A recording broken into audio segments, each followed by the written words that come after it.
So if your Windows 11 is feeling heavy, even on the high-end hardware, then Microsoft has dozens of services running in the background that you likely never use. And today we are cutting the fat. I have compiled the definitive list of 25 services you can safely disable to lower your RAM usage, reduce the CPU spike, and get that snappy fresh install feel back. So let's dive into it. And in order to bring up the services, you will have to click on Windows Search, type here services. And in the suggestion, you will be getting services system. You will have to click on it. And here it will list you all kind of services that you can manage. And I will start with number 1, that is the BitLocker drive encryption. So if you come to the B section, you will find BitLocker drive encryption. And in case if you're not sure about any services you want to recheck, you can bring it up. You can read all the detail about it.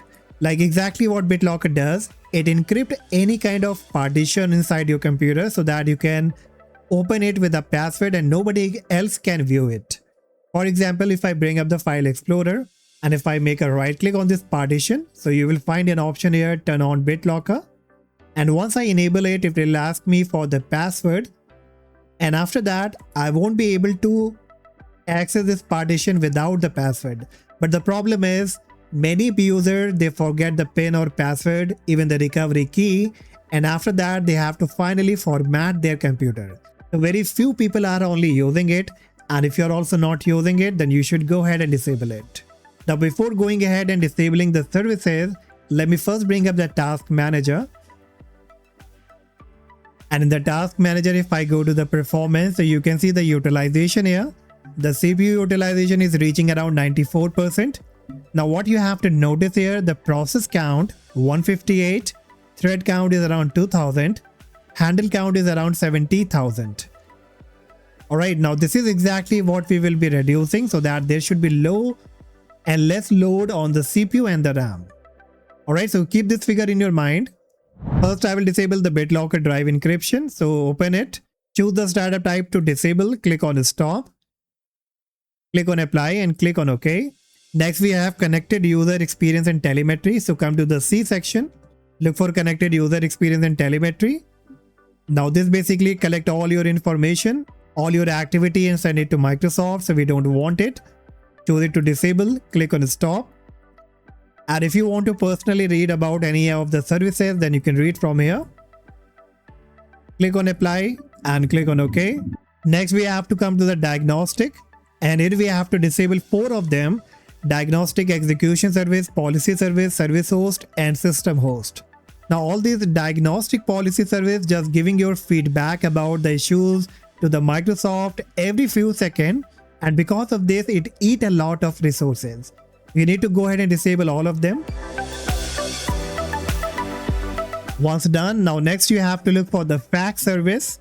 So you can press the F key and look for fax. Now probably many of you will find it, but many of you will not find it. But if you find it, then you can go ahead and disable it.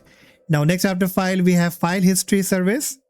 So again in the F section only, you will find file history service. Open it, click on the drop down, choose it to disable, click on apply and click on OK. Next one is the geolocation service. Below that, you will find geolocation. If you are not using the map and do not want that it should be automatically updating, then you should go ahead and disable it. Click on apply and click on OK. Next we have net logon. Search for it in the N section, open it, disable it, apply and OK. Parental controls. So search in the P section, you will find the parental control, and if you are not using any kind of parental control application or services to control your child activities, then you should go ahead and disable it. After parental, you have to look for the phone service. Once you get it, open it, choose it to disable. Nobody is using this phone service on their computer. Stop the service, apply and OK. Then we have to look for the print spooler. Now here you have to be careful. If you are not using any kind of printer, or if any printer is not being connected to your PC or your laptop, then there is no need to keep this service enabled. Alright, so again go ahead and disable it. But if you are using the printer, then you will have to skip this. Next we have program compatibility assistant services. So scroll down and somewhere you will find program compatibility. Again you have to disable it, stop the service, apply and OK. Next look for secondary logon. open it, choose it to disable, stop the service, click on apply and click on OK. Then you have to look for a smart card, open it, choose it to disable, stop the service, click on apply, click on OK. Then look for sysmain, and sysmain is really recommended, and this will be really improving the performance. And if you're not using any kind of hard disk where your operating system has been installed, then you should go ahead and disable it. So overall, if you're using an SSD, then you should go ahead and disable it. Click on apply and click on OK. Then we have the wallet service. If you're not using any kind of wallet service on this device, then go ahead and disable it as well. After wallet, we have Windows biometric service. Again, open it, disable it, apply and OK. Then scroll down a bit, you will find Windows error reporting service. So we don't want that any reporting should be done to Microsoft. Again, we will disable it, apply and OK. Then scroll down a bit and look for Windows mobile hotspot service. Now, if you're not using this device as an hotspot, then you should also go ahead and disable it. Stop the service, click on apply and click on OK. And then you need to look for Windows search. Now, this will be drastically improve the performance of your Windows 10 or 11. And Windows search basically doesn't work properly. And stopping this, we are not disabling the Windows search. We are disabling only the Windows indexing. So again, go ahead and disable it. Click on stop.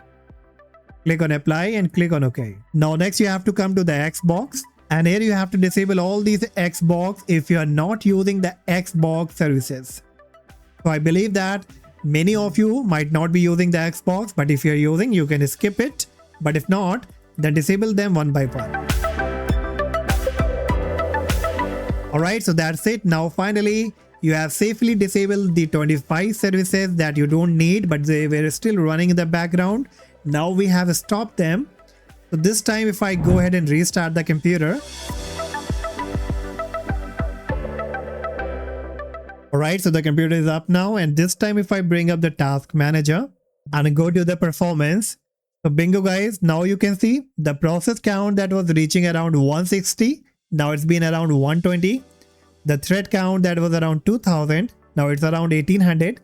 Handle count that was around 70,000. Now it came to 47,000. Even you can look in the utilization of the CPU. Earlier, before disabling the services, it was reaching around 90%, but now it has been reduced. Not only this, even you can see the load on the memory. This also has been reduced, and now it's working absolutely perfect. So that's all guys for today, and hopefully you found the difference now. And if this worked for you, then please make sure you hit the like, subscribe, and I see you in the next video. Bye bye.